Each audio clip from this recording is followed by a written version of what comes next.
Hey, what's going on, guys? Welcome back to another Idle Angels video. And as I promised yesterday, today I'm going to be covering how to build Fuxi. I will try to explain everything as much as possible by how I understand it and why this angel is so good and it is preferable to be built rather than Hera. I must say that I did build the angel myself, and it's currently incarnation level 5 with MR1.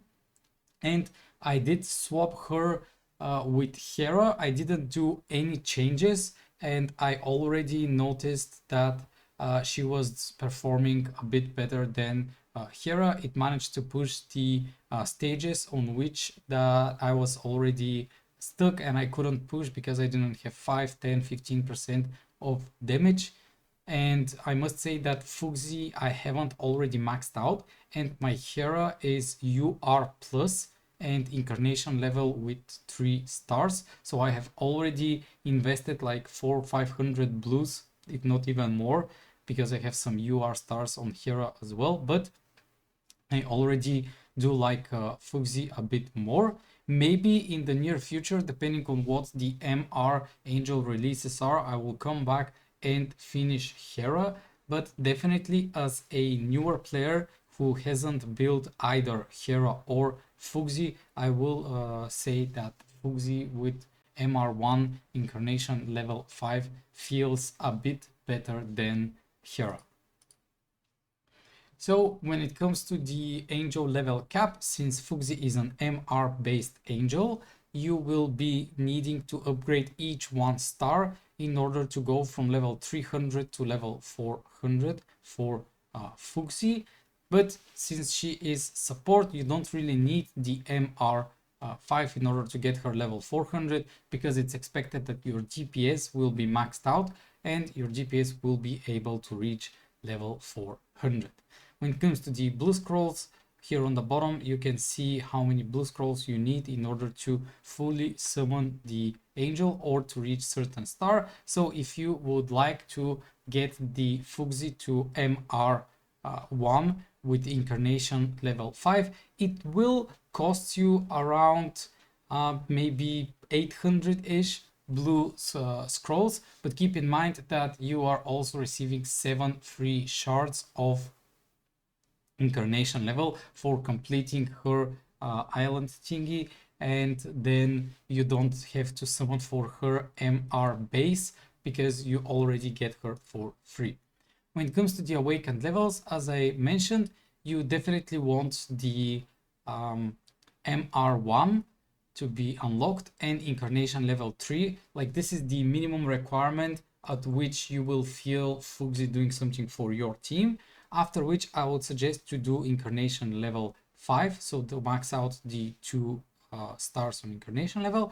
And if you are done with this and you don't like the angels for next week, you don't like the angels that we have in the current week, or you're watching this video later on, not at the week that I'm doing it with the current events, and you're like, okay, I want to max out Fuxi, then I suggest to do the MR 5 after the incarnation level has been maxed out.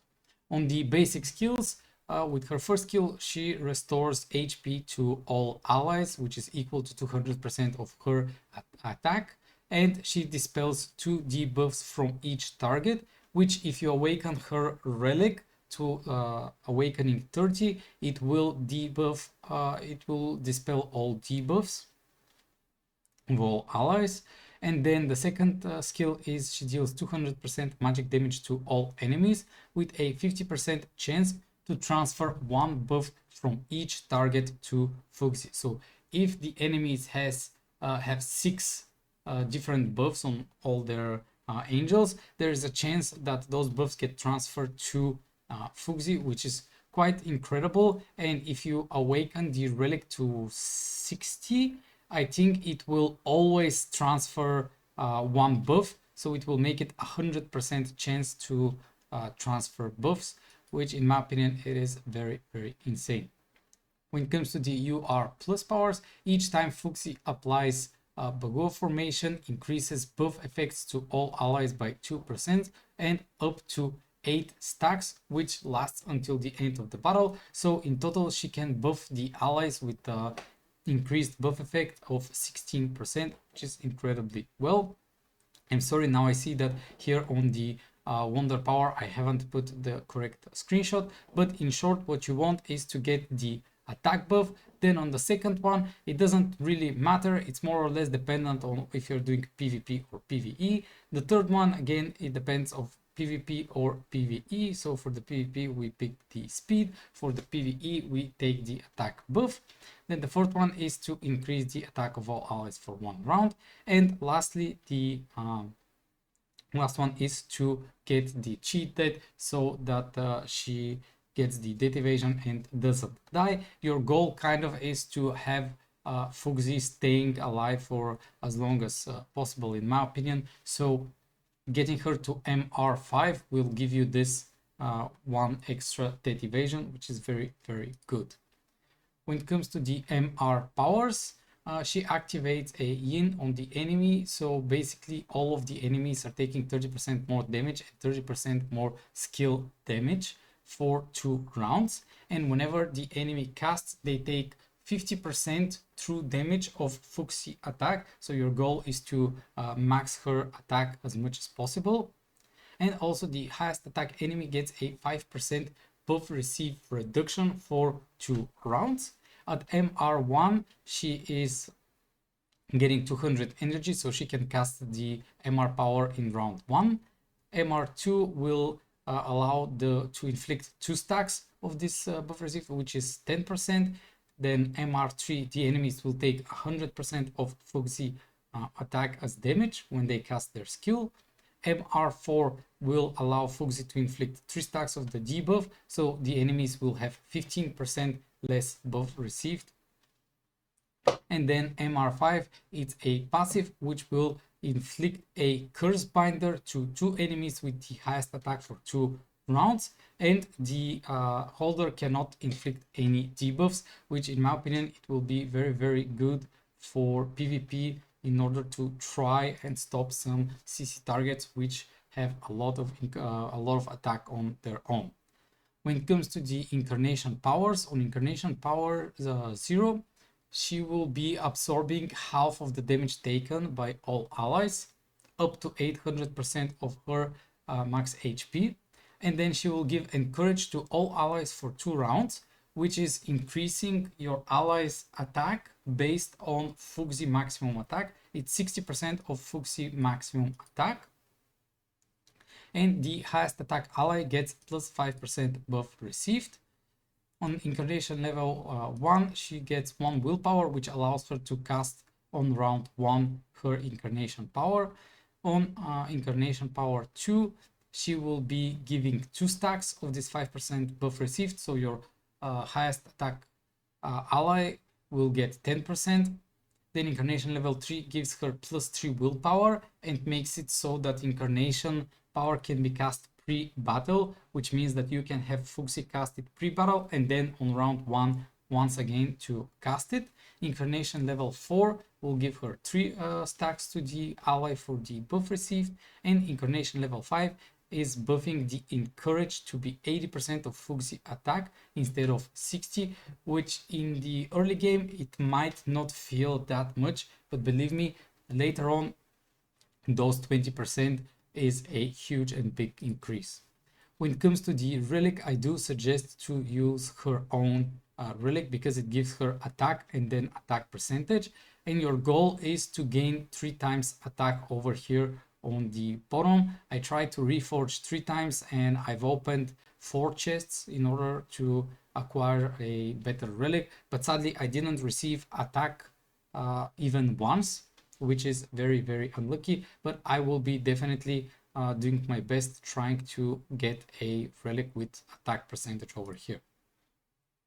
Since she is attack based, our goal for gear is to go with the sword first, and after that you can go with belt, you can go with the chest plate, it doesn't really matter, but our goal is to have 2 tier 5s, 2 tier 4s and 2 tier 3s for as long as possible on Fuxi, because this will give her the most attack possible, because tier 3 2 pieces will give her attack buff, tier 4 2 pieces gives attack buff, and tier 5 2 pieces gives an attack buff. On the artifacts, we are going with the ring first because it gives us attack, then it's going to be the sword, armor, and the rest 3 doesn't really matter that much. Level them up as you feel like. On the wardrobe, since she is a mage, that means intellect is going to increase her attack the most. That's why we are going to be going with intellect first, attack second. After that it's max HP, endurance, and strength and agility. Doesn't really matter which one you max out first. On the gems, we are doing the attack gem first, then HP, defense penetration, and defense. Doesn't really matter, the attack is the most important one. And on the illusion corridor gem, I am using Void Shadow on my Fuxi right now, but you could use a nature gem as well. Both will be very, very good. And on top of that, you definitely want the attack buff as much as possible with buff received, and speed if you are going for the PvP. If you don't really care about the PvP and you are more for the PvE, you could do the HP, or I've put here some damage. I personally haven't tested out Fuxi damage, but in full honesty and full reality, this is how it will look like. You definitely want 3 times attack with 3 times buff received, and then you are left with 2 slots, which could be speed or HP. Affinity and Fate, you definitely need to get the affinity to 2000 at least, because this will give her all these 3 buffs with 15, 20, and 25 attack buff if you own all of these angels that are required in order to get the buff. And once you get the affinity to 2000, you just marry the angel, which will cost you 1000 diamonds, but I'm sure that you can manage to spend that many diamonds for that. When it comes to the pet, from the free-to-play pet, if you have upgraded your Fuxi to MR5, which if you want to get the best benefit, I would say you need to do that. Then you want the Lucky Star, and if you are looking for the pay-to-win option, I would say that the Lofty Queen is the best option to put. Even I would say that it's better to put the Lofty Queen over the Lucky Star. And if you have both Hera and Fuxi maxed out, and you can have only one pet of Lofty Queen, then maybe you can use the Lucky Star for the one of the two, and then Lofty Queen for the other one. And I found out that the Cleansing Witch and the Falcon Eye give attack buffs as well, so it is an alternative to use as a pet, but I'm pretty sure that Lucky Star with Lofty Queen will be the best pair for the Hera and Fuxi as a pet. So this is going to be regarding how to build Fuxi. In my opinion, as I said in the beginning of the video, she is a great support. You definitely will need her in your lineup, and she can be swapping out Hera completely. But if you have Hera maxed out, I would do suggest to use and build up Fuxi as well, so that you can use her on different events where you're allowed to have only 2 or 3 teams of 6 angels. That way you can have 2 of the best attack buffers in the game. But of course, I would suggest to first build a second DPS before going for a second option of maxing out Hera if you have Fuxi already. But if you have Hera maxed out and you are going for Fuxi or a second DPS, maybe maxing out Fuxi will be a better option early on, and then using the main character as second DPS. Thank you all for watching. If you've gotten any questions, please don't hesitate to put them down in the comments. Feel free to join the Discord channel, and you can also tag me over there if you have any questions and I haven't answered them on the YouTube, even though I try to be as active as possible in the comments there as well. But once again, thank you all for watching, and I'll see you on the next one.